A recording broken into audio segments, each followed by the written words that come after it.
Time to talk relationships on Wake Up Nigeria. Our guest today is Adenrele Onikosi. He is the founder, CEO of Conejalics Consulting International Limited, a company dedicated to people transformation. He's a publisher, author, trainer, and advocate, weaving a tapestry of leadership excellence through diverse avenues. And on relationship today, we discuss divorce, guilt, and mental health. It's good to have you here in this. Thanks for having me, Mary. Absolutely, our pleasure. All right, so I didn't really divorce. Yep. Then there's guilt. Then there's mental health. There's a lot to to dissect in this. Yeah. But let's start from divorce and its effects.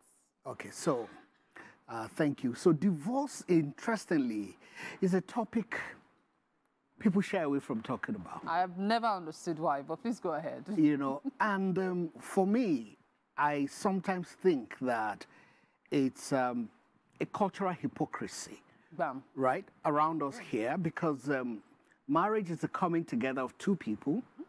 Divorce is the going away of two people. We don't want to do it again. We just don't want to be together, right? So, and if there's a marriage, there's a possibility that there could be a separation that could lead to a divorce. Okay, so these are natural human experiences. So there's nothing to shy away, about it, or to vilify those who experience it, because it's tough on people. I want to assume that, you know, every time you probably see on social media, you see the joy of the wedding ceremony now. These are two people who want to live their life together. That's what they thought when they started. Sometimes a year, 2, 3, 5, 7, sometimes 20 years down the line. Sometimes even 40. I've seen 35, okay? I've spoken and they just said, we've had enough of each other, and I don't want to be in this thing anymore. So when people are going in, usually with our culture here, you are not going in with the mindset that I would get out. Yeah. But along the line, there's several dynamics that come to play that sometimes are beyond the control of, you know, either party in this relationship stuff. So you just think that the best thing to, you know, for you is to go your separate ways. So divorce is normal. It's okay, because if we don't accept that it's a natural human thing, then you start to see how the culture makes the people who are divorced look terrible, especially the woman. Especially the woman, right? Because the challenge now is you are ostracized from your community. Your friends. That's if you're the type that likes your friends with folks, though. But we're all social beings. You must have a community. You must have people, whether at work, your faith-based, just around you. Because nobody is wired to be an island. You know, when you talk about, you know, being an island, and there's something that struck me about something you said about how when people want to be together is one thing, that when you want to go your separate is also another thing. I find it particularly amusing how a single lady, for example, could go through like 20 relationships, but she's not been married. And then when she gets married, it's happily ever after, good for her. But a lady who gets divorced, say 3, 4 times, and those are the 3, 4 relationships she's ever had, gets treated like trash just because she got divorced. So we make this word divorce seem huge, but it's okay to break up, even when you've probably lived in together for years, as long as you did not get married. But the moment that marriage is tagged to your relationship, there's always a different way it's looked at. And I've always wondered at that. Why is that the case? Now, so I think it's the thought of marriage, okay? So marriage is an institution established not by man. It was God's idea to say, look, these people be together so they can offer themselves companionship, support, and emotional, whether physical, what have you.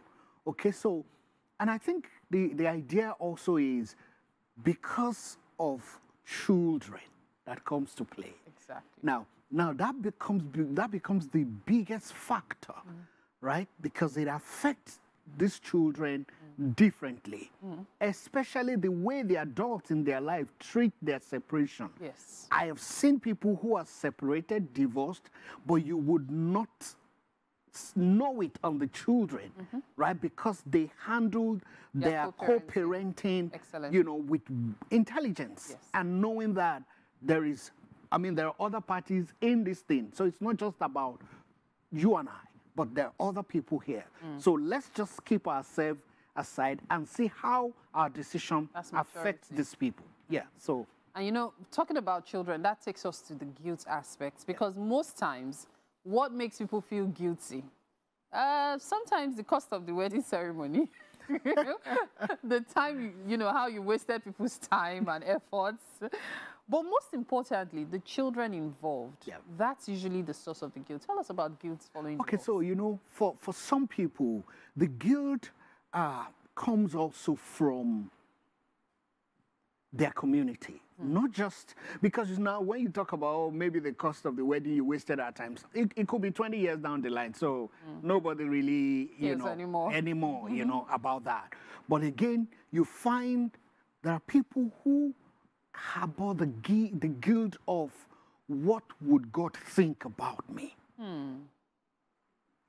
There are religious people who just, you know, is God, everything is God, and this thing is not working. And the way they've been taught is that when you get into marriage, you remove the door and you put a wall. There's no going out. Wonderful. So even if they're going to die there, they stay there. And that is the angle of religion that causes a lot of damage to people. I've seen people practically die in an unhealthy marriage when they have the option. So I always tell them, when you get to that point, activate the exit button, get out. Because you're better alive than dead. And then there's always this focus on physical abuse.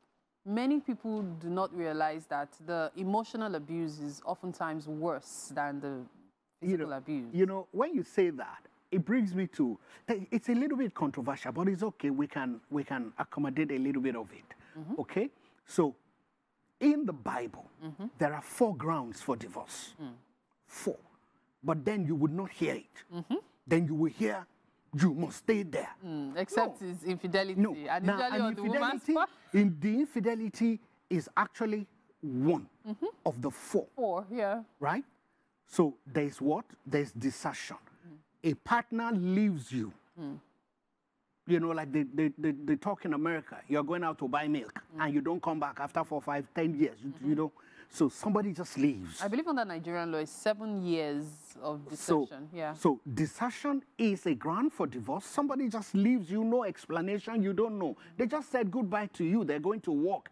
And then from work, you disappear. Right? Then there's what? There's abuse. As well. There's abuse. Yeah. Right? It's there in the Bible. There's abuse. Abuse is there, yes. Emotional, physical, all types of abuse. Right? And then there is also emotional neglect, when your partner deprives you of intimacy. And then the last one is infidelity. I was about to say it because infidelity was even the first we mentioned. Yeah. But there's the 5th one of deception, because even in like the Catholic Church, which usually does not allow divorce but annulment, one of the grounds is also the case of deception. In the case when you know you cannot have children and you do not inform the person. I can tell you that there is a very old story in this country in 1950-something where very senior leaders in the church gathered to annul and nullify the marriage. Why? Because the woman at the time knew that she could not conceive. Wow. And the man kept praying. Oh, you know, this firebrand praying. 17 years he was going to the mountain praying, God, give me miracle, my wife. Meanwhile, the woman knew so just one day after all of his, you know, sometimes people think prayer is emotional. When you get rid of your emotions, you will hear God clearly, your head. And then he just had, go home. The solution to your problem is with your wife. Just ask her. Oh. And then she opened up, and the man was upset. Now, you see, I have faith enough for God to give you children, even without womb, but you deceived me. You knew this was there, and we were praying together 17 years. 17? I cannot deal. Wow. So on that basis, that marriage was annulled. Now, that leads us to the mental health. Just imagine the mental health of that person. The torture, okay? It's tough on people. Especially, it's tough enough to be in a marriage that is either loveless, that is abusive, it is tough. And then when they now seek to go their separate ways, you also now see society, friends, connections, network, right? What do? They add judgment to it. Your friend starts to ghost you, even your married friends. So now, because she's no longer married, my husband doesn't want to see me with her anymore. You know, a lot of stuff. There are so many angles to this. I feel like there should be a part two to this conversation, but really, thank you so much for your time, Adenrele Onikosi. It's been quite an interesting conversation. Thank you indeed. Yep.